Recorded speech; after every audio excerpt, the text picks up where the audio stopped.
마태복음 18장 1절부터 9절까지의 말씀 제가 읽겠습니다. 그때 제자들이 예수께 나와 이르되 천국에서는 누가 크니이까? 예수께서 한 어린아이를 불러 그들 가운데 세우시고 이르시되 진실로 너희에게 이르노니 너희가 돌이켜 어린아이들과 같이 되지 아니하면 결단코 천국에 들어가지 못하리라. 그러므로 누구든지 이 어린아이와 같이 자기를 낮추는 사람이 천국에서 큰 자니라. 또 누구든지 내 이름으로 이런 어린아이 하나를 영접하면 곧 나를 영접함이니 누구든지 나를 믿는 이 작은 자 중 하나를 실족하게 하면 차라리 연자맷돌이 그 목에 달려서 깊은 바다에 빠뜨려지는 것이 나으니라. 실족하게 하는 일들이 있음으로 말미암아 세상에 화가 있도다. 실족하게 하는 일이 없을 수는 없으나 실족하게 하는 그 사람에게는 화가 있도다. 만일 내 손이나 내 발이 너를 범죄하게 하거든 찍어 내버리라. 장애인이나 다리 저는 자로 영생에 들어가는 것이 두 손과 두 발을 가지고 영원한 불에 던져지는 것보다 나으니라. 만일 내 눈이 너를 범죄하게 하거든 빼어내버리라. 한 눈으로 영생에 들어가는 것이 두 눈을 가지고 지옥불에 던져지는 것보다 나으니라. 아멘. 자기를 낮추는 사람, 자기를 낮추는 사람이라는 제목으로 하나님 말씀 전하겠습니다. 롭 다이얼의 레벨업이라는 책이 있습니다. 우리말로는 행동은 불안을 이긴다, 이런 책이에요. 저자가 이렇게 책을 시작합니다. 당신의 최대의 적은 누구입니까? 혹시 당신 자신 아닙니까?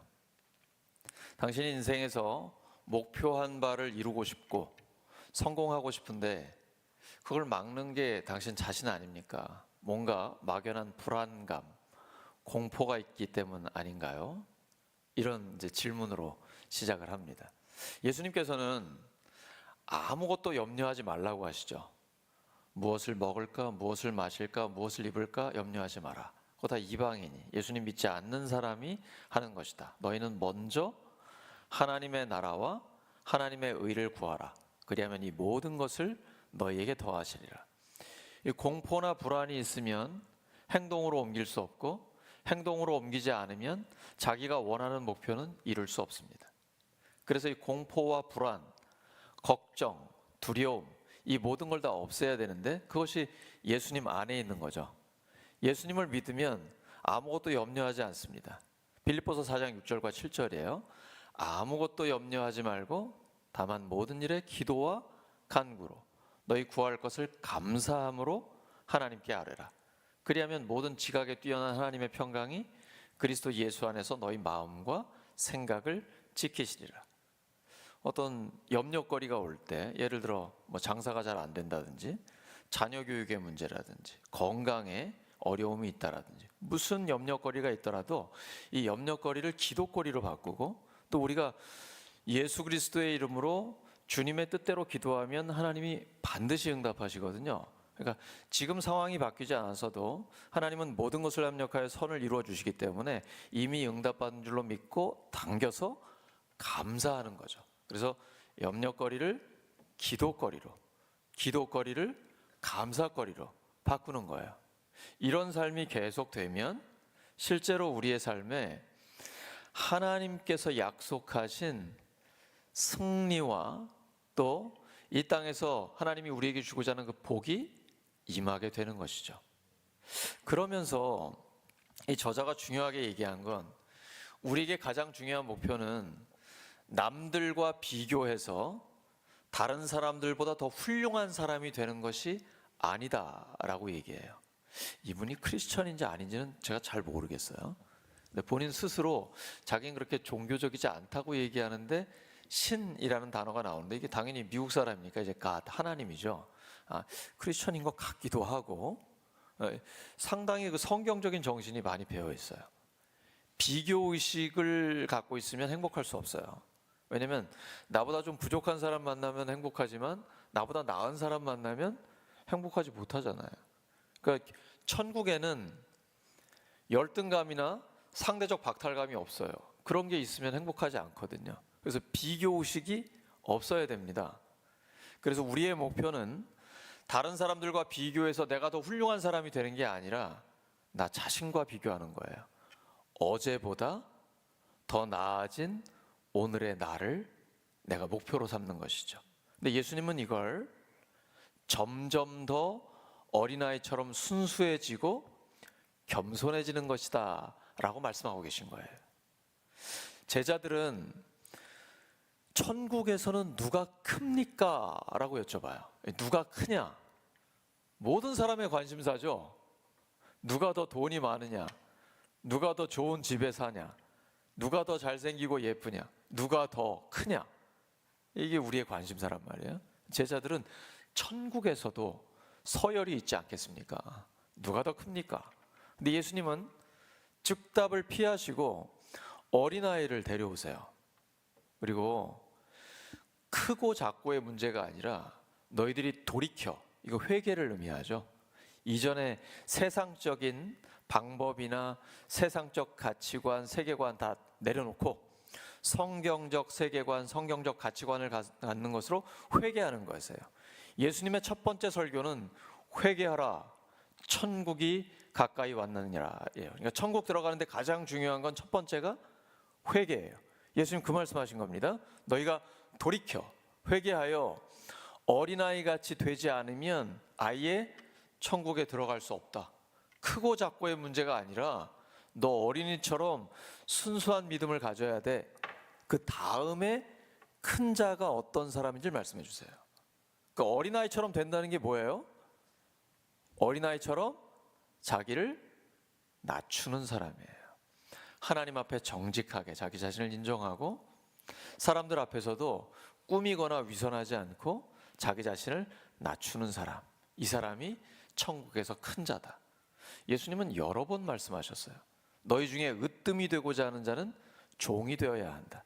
크고자 하거든 남을 섬기라. 천국은 세상과는 정반대예요. 그래서 어제보다 더 나은 오늘의 내가 되었는가, 이 비교하는 거죠. 다른 사람과 비교하는 게 아니라 나 자신과 비교하는 겁니다. 내가 오늘 더 어린이처럼 순수해졌는가, 자기를 낮추고 있는가, 예수님을 점점 더 닮아가고 있는가라는 거예요. 저자는 또 하나의 질문을 던집니다. 죽기 직전 나는 어떤 사람으로 남고 싶은가? 이제 죽은 뒤에 우리는 모두 다 하나님을 만날 텐데 하나님 앞에 섰을 때 어떤 모습으로 남고 싶은가? 이게 우리의 인생의 목표가 되는 거죠. 롭 다이얼은 이럽니다. 내 삶의 목표는 내가 지닌 잠재력을 남김없이 발휘해서 이 세상과 주위 사람들에게 최대한 긍정적인 영향을 안겨주는 것이다. 나는 최고의 부모이자 돈을 가장 가치 있게 쓴 사람으로 남고 싶다.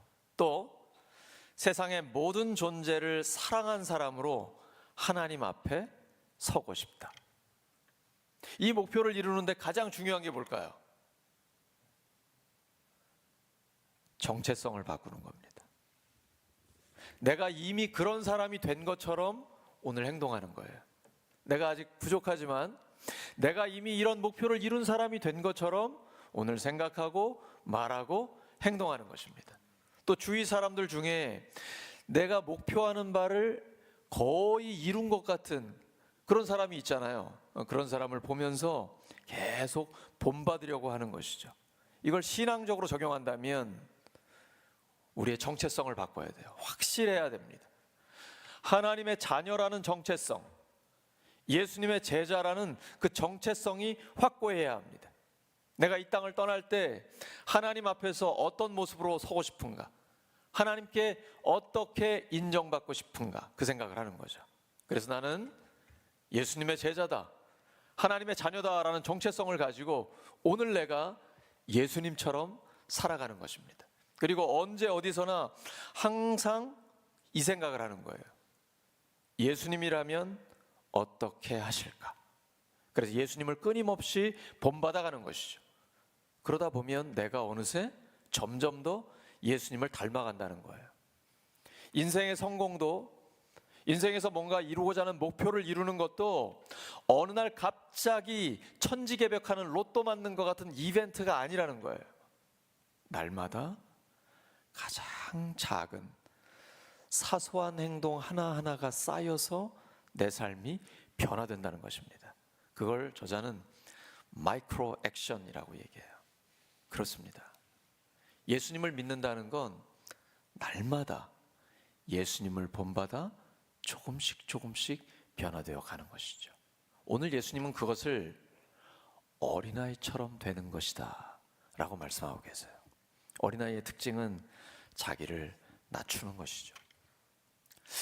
그런데 예수님의 제자들은 여전히 누가 더 크냐에 관심이 많습니다. 예수님께 여쭤보니까 예수님이 거기에 답을 주고 계세요. 신앙생활은 질문하고 대답하는 것입니다. 근데 마귀는 질문 없이 무조건 아무 생각 없이 믿게 만들어요. 이게 좋은 게 아닙니다. 이 맹목적인 신앙이 좋은 게 아니에요. 예수님은 질문을 던지기도 하시고 우리의 질문에 답을 주시기도 하십니다. 계속 대화가 되는 것이죠. 오라 우리가 변론하자라고 말씀하시잖아요. 이 하나님을 믿는 이스라엘 백성들의 교육 방법이 하브루타입니다. 끊임없이 묻고 대답하고 그러는 가운데 하나님의 뜻을 찾아가는 것이죠. 신앙생활이란 하나님을 생각하는 것입니다. 빌립보서 4장 6, 7절이 기도에 대한 말씀이죠.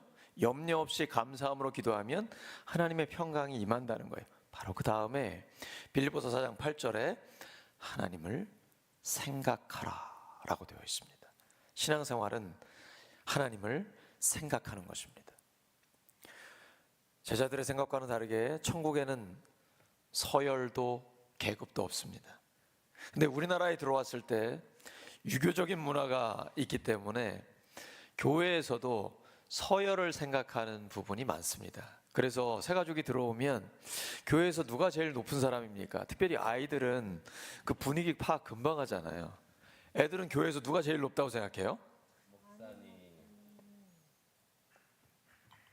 그래서 아이들은 어떤 애는 그러더라고요. 목사님이 우리 교회 헌금 다 가져가죠. 뭐 목사님 보고 왕 목사님이라고 얘기하는 분도 있고 그러는데 아니에요. 교회에는 서열이 없어요. 예수님은 크고자 하면 가장 낮은 자가 되어야 된다고 말씀하세요. 예수님이 본을 보여주셨어요. 더러운 제자들의 발을 씻어주시잖아요. 그게 바로 진정한 지도자라는 겁니다. 그래서 교회의 지도력은 섬김의 지도력이에요. 세상과는 정반대예요. 세상에서는 지도자들 보세요. 카리스마적인 군림하는 어떤 권세를 발휘하는 이런 사람이잖아요. 교회는 정반대예요. 얼마나 잘 섬기느냐. 영적인 섬김, 육적인 섬김. 어떤 분야에서건 다양하게 섬기는 사람이 진정한 지도자예요. 예수님이 어린아이처럼 돼야 천국에 들어갈 수 있다고 하셨어요. 도대체 이게 무슨 뜻일까요? 요한복음 3장 3절입니다. 시작. 예수께서 대답하여 이르시되 진실로 진실로 내게 이르노니 사람이 거듭나지 아니하면 하나님의 나라를 볼 수 없느니라. 예수님이 이 얘기를 니고데모에게 하셨어요. 산헤드린 공회의 회원이니까요. 오늘날로 말하면 국회의원보다 더 높아요. 그러니까 상당한 권세를 갖고 있는 사회적인 지도자입니다. 누가 볼까봐 밤에 조용히 예수님께 찾아왔어요. 예수님의 첫 대답은 사람이 거듭나지 않으면 하나님 나라에 들어갈 수 없다는 거예요. 이해가 되세요? 내가 지금 엄마한테서 태어난 지가 몇 년인데 다시 엄마 뱃속에 들어가서 어떻게 어린아이로 태어나요? 영적인 걸 이해 못한 거예요. 신앙생활은 예수님 믿고 어린아이로 다시 태어나는 겁니다. 이게 시작이에요. 예수님이 어린아이처럼 된다라는 게 바로 그런 의미예요. 세상적인 모든 것들을 다 내려놓는 거예요. 지식, 경험, 특권, 세상적으로 가지고 있는 걸 다 내려놓고요. 마치 그리스도 안에서 이제 막 태어난 갓난아기처럼 새롭게 배워가는 거예요. 뭐든지 성경대로 믿고 성경대로 순종하는 것이죠. 하나님의 말씀의 원리대로 믿고 기도하면서 응답받는 걸 계속 배워가는 거예요. 이러지 않고 교회 안에서 신앙생활 하면서도 세상적인 방법대로 살려고 하고 세상적인 원리대로 신앙생활 하려고 하면 영적으로는 계속 어린아이에 머물러 있습니다. 성장이 안 돼요. 왜냐하면 세상과는 반대이기 때문이에요. 왜 사람들이 교회에 와서 실망할까요? 왜 젊은이들이 교회에 와가지고 자꾸 마음이 어려워지고 걸려 넘어지고 결국은 교회를 떠나는 일이 있을까요? 교회 지도자들이 하나님의 방법과 하나님의 원리가 아니라 세상적인 방법, 세상적인 원리를 가지고 교회를 이끌어 가려고 하기 때문입니다. 예수님은 오늘 작은 자를 실족하게 하면, 걸려 넘어지게 하면, 시험에 들게 하면 차라리 연자맷돌, 제가 이스라엘 가서 봤는데 엄청나게 큽니다. 사람이 못해요. 그러니까 한 장정 20명이 들어도 못 들을 정도로 큰 맷돌이에요. 이건 나귀가 돌리면서 방아 찧는 거거든요. 그러니까 그걸 메고 바다에 빠지는 게 낫다. 이 두 가지 해석이 있어요. 성경은 필사본이기 때문에 여러 가지 사본이 있거든요.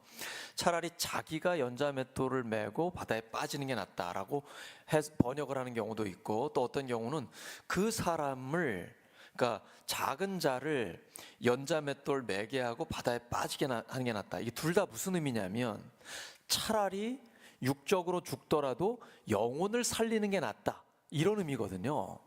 그러니까 사람을 시험에 들게 하지 말라는 거예요. 보통 새 가족들이 왜 시험에 듭니까? 먼저 믿는 사람들 때문에 시험에 드는 거예요. 새 가족들은 아직 예수님을 잘 모르기 때문에 먼저 믿는 사람들의 삶을 보면서 예수님을 보는 거예요. 그런데 먼저 믿는 사람들이 아무리 똑똑하고 말을 잘하고 그걸 보고 배우는 게 아니에요. 그냥 묵묵히 은밀한 가운데 섬기는 삶, 점점 더 예수님을 닮아가려고 노력하는 삶, 그걸 보면서 예수님을 보는 거거든요. 배우는 거거든요. 그러면 시험에 들지 않고 점점 더 성장하고 예수님을 닮아갈 수 있게 되는 것이죠. 그러니까 어린아이처럼 된다는 건 예수님 믿고 새롭게 태어나는 거예요. 갓난아기부터 끊임없이 하나님의 말씀을 먹고 기도하면서 성장해 가는 것이죠. 세상적인 방법을 내려놓는 것입니다. 날마다 내 몸을 쳐 복종시키는 거예요. 바울이 그랬잖아요. 내가 복음을 전해서 다른 사람들을 살리는데 정작 나는 버림을 받을까 두렵다. 그래서 나는 내 몸을 쳐 복종시킨다. 다른 사람 가르치는 게 중요하지만 먼저 나도 함께 살아야 하니까 나 자신이 예수님을 닮아가기를 원한다. 어린아이처럼 순수하게, 그러나 뱀처럼 지혜롭게, 이 두 가지를 함께 가져가는 것이죠. 예수님 믿고 점점 더 성숙해지면 그 사람이 투명해집니다. 저는 우리 교회에 와서 제 삶이 점점 더 투명해지고 있다라고 생각이 들어요. 왜냐하면 저는 평생을 일반 교회, 소위 그냥 전통적인 교회에 있었습니다. 또 목회도 그랬거든요. 근데 그 목회자는 좀 이렇게 베일에 가려져 있어요. 그 목회자의 집에 성도들이 오는 경우는 거의 없어요. 제가 부목사로 있을 때 청년 담당이니까 청년들 저희 집에 와가지고 같이 밥 먹고 교제하고 이런 일이 있었는데, 담임 목사가 된 다음에는 저희 집에 성도님들이 오시는 경우가 거의 없었거든요. 근데 저희 이제 우리 울산성결교회 와서는 저희 교회 많은 분들이 오시잖아요. 저희 집에 많이 오시고, 또 목양실도 제가 구멍을 딱 뚫었거든요. 밖에서 보실 수 있도록, 지나가면서 얼마든지 보실 수 있도록, 야, 이 한 목사가 뭐 하고 있나 다 보실 수 있도록 투명한 삶, 이게 중요해요. 성도는 자기의 삶이 투명해야 됩니다. 그래야 자기도 살고 남도 살릴 수 있어요. 예수님이 스스로 글을 써가지고 남기지는 않으셨습니다. 그런데 예수님의 이야기가 어떻게 남을 수 있을까요? 예수님이 끊임없이 제자들에게 보여주셨기 때문이에요. 예수님은 투명하세요. 기쁨이 넘치고요. 그리고 마음 아플 때는 눈물 흘리시고요. 예수님의 감정은 그냥 투명하게 드러납니다. 그런 예수님을 닮아가면 닮아갈수록 성숙해지는 거죠. 성숙한 사람은 점점 더 투명해집니다. 마태복음 18장 3절입니다. 시작. 진실로 너희에게 이르노니 너희가 돌이켜 어린아이들과 같지 아니하면 결단코 천국에 들어가지 못하리라. 예수님 지금 강조하고 있습니다. 결단코라고 얘기합니다. 제자들은 천국에서 누가 커요? 베드로예요? 가룟 유다예요? 이 관심이 많거든요. 야, 그게 문제가 아니야. 결단코 못 들어가. 어린아이처럼 되지 않으면. 믿음이 순수해야 돼요. 그러면 예수님이 십자가에 못 박히셨을 때 양쪽에 강도가 함께 매달려 있었어요. 그런데 오른쪽에 있는 강도가 죽기 직전에 예수님께 부탁을 드립니다. 주님, 천국 가실 때 저를 좀 기억해 주세요. 이 사람 천국 갔을까요?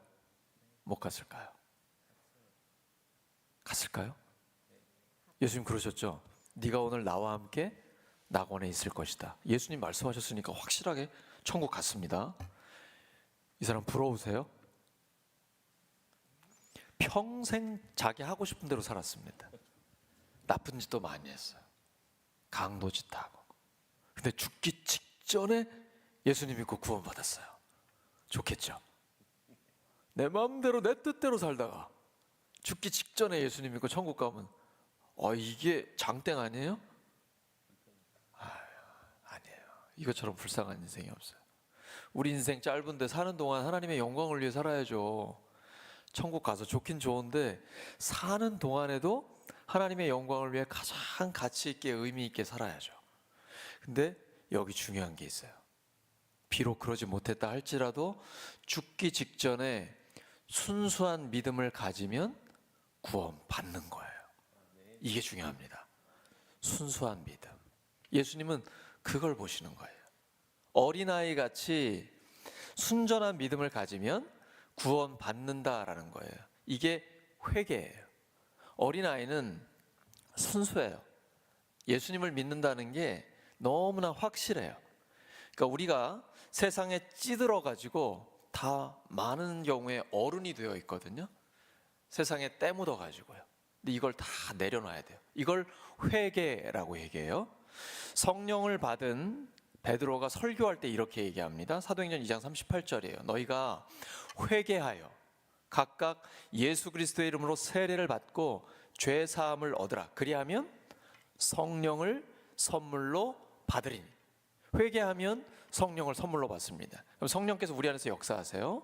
모든 걸 가르치시고 모든 진리 가운데로 인도하시며 주님 말씀을 생각나게 하십니다. 그래서 순간순간 점점 더 예수님을 닮아갈 수 있도록 우리를 가르쳐 주세요. 성령님은 우리의 참된 스승이 되어 주십니다. 예수님은 또한 어린아이를 예수님처럼 영접하라고 말씀하세요. 마태복음 18장 5절입니다. 또 누구든지 내 이름으로 이런 어린이 하나를 영접하면 나를 영접하는 것이다.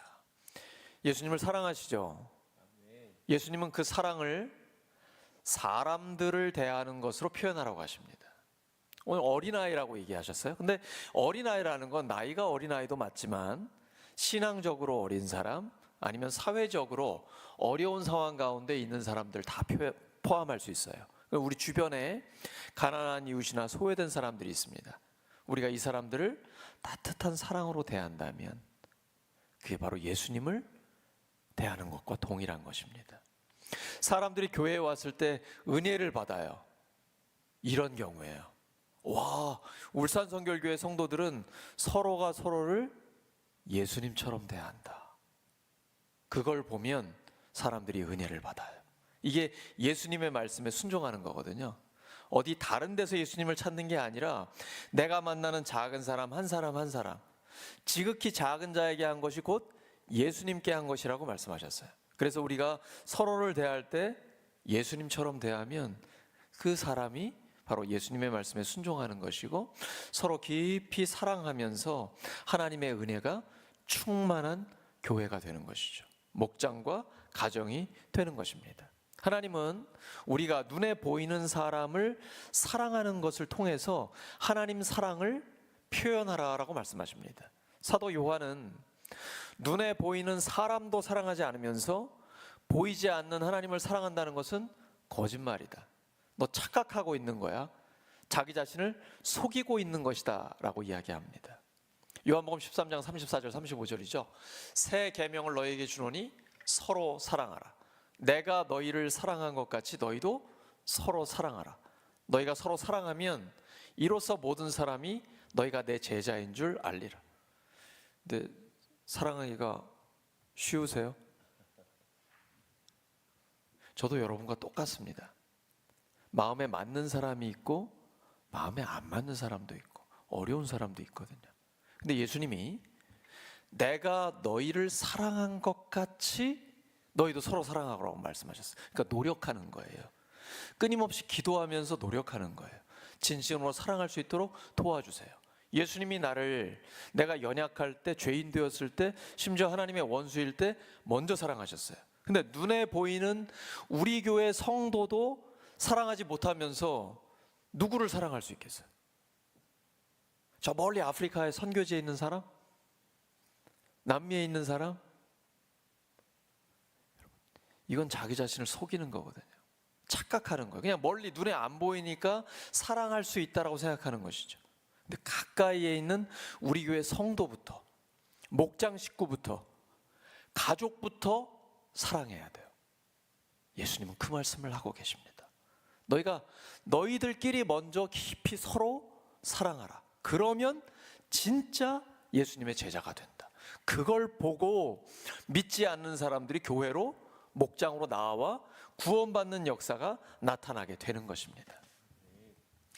예수님은 이런 작은 자들을 시험에 들지 않게 하라고 말씀하고 계십니다. 만약에 교회 안에서 우리가 서로 사랑하지 못하고 갈등과 분열이 일어나잖아요. 그러면 신앙생활 오래 한 사람은 그래도 그냥 교회 다닐 수 있어요. 근데 새 가족은 상처받고 떠나기가 쉽습니다. 그래서 우리가 먼저 믿은 사람이 깊이 사랑하고 특별히 새 가족들과 우리 다음 세대들을 배려하고 기다려줘야 됩니다. 신앙이 어린 사람, 나이가 어린 사람은 신앙생활하면서 의심이 들 때도 있고요. 먼저 믿는 사람들을 보면서 실망하기도 합니다. 이럴 때 우리 먼저 믿은 사람들은 솔직해야 됩니다. 내가 잘못한 건 잘못했다고 인정해야 합니다. 하나님은 그런 사람을 사랑하세요. 그리고 의심할 수 있잖아요. 우리도 그랬잖아요. 그건 신앙의 성장 과정이거든요. 그러면 그럴 수 있어요. 그럴 수 있어. 그러면서 자상하게 친절하게 잘 설명해 주는 것, 이것이 필요합니다. 그러면 신앙이 어린 사람이나 나이 어린 사람들이 시험에 들지 않고 오히려 위로받고 이해하고 깨닫게 되면서 점점 더 건강하게 성장하게 되는 것이죠. 사랑하는 우리 울산교회 성도 여러분, 천국에서 큰 사람은 높아진 사람이 아니라 자기를 낮추는 사람입니다. 어린아이처럼 하나님을 신뢰하고 작은 자를 예수님처럼 영접하며 다른 사람이 시험에 들지 않도록 자기를 절제하는 삶, 이것이 곧 천국의 삶입니다. 십자가에서 자기를 낮추신 예수님을 바라보면서 겸손과 사랑으로 천국을 맛보시기를 예수 그리스도의 이름으로 축원합니다. 하나님 말씀을 기억하면서 하나님 앞에 간절히 기도하겠습니다. 하나님은 천국에서 큰 사람이 높아진 사람이 아니라 자기를 낮추는 사람이라고 하셨습니다. 어린아이처럼 하나님을 신뢰하고 작은 자를 예수님처럼 영접하며 다른 사람이 시험에 들지 않도록 자신을 절제하는 삶이 천국의 삶이라고 말씀하셨습니다. 그런 예수님을 닮게 하여 주시옵소서. 하나님 아버지, 우리가 점점 더 예수님을 닮아가기를 원합니다. 어린아이처럼 순수한 믿음을 갖게 하여 주시옵소서. 그리고 어린아이들을, 작은 자를 예수님처럼 영접하고 서로 깊이 사랑하게 하여 주시옵소서. 신앙이 어린 사람, 나이가 어린 사람 시험에 들지 않도록 저희 먼저 믿은 사람들이 각별히 점점 더 예수님을 사랑하고 닮아가고 또 배려하는 그러한 삶을 살 수 있도록 도와주시옵소서. 예수님이라면 어떻게 하실까 항상 그 생각을 하며 날마다 어제보다 더 나은 오늘 점점 더 예수님을 닮아가는 삶이 되게 하여 주시옵소서. 하나님의 자녀라는 정체성, 예수님의 제자라는 그 정체성을 확고히 하고 오늘 행동으로 점점 더 예수님의 제자답게 살아가는 저희들이 되게 하여 주시옵소서. 주님 감사합니다. 사랑합니다. 예수님의 이름으로 기도드립니다.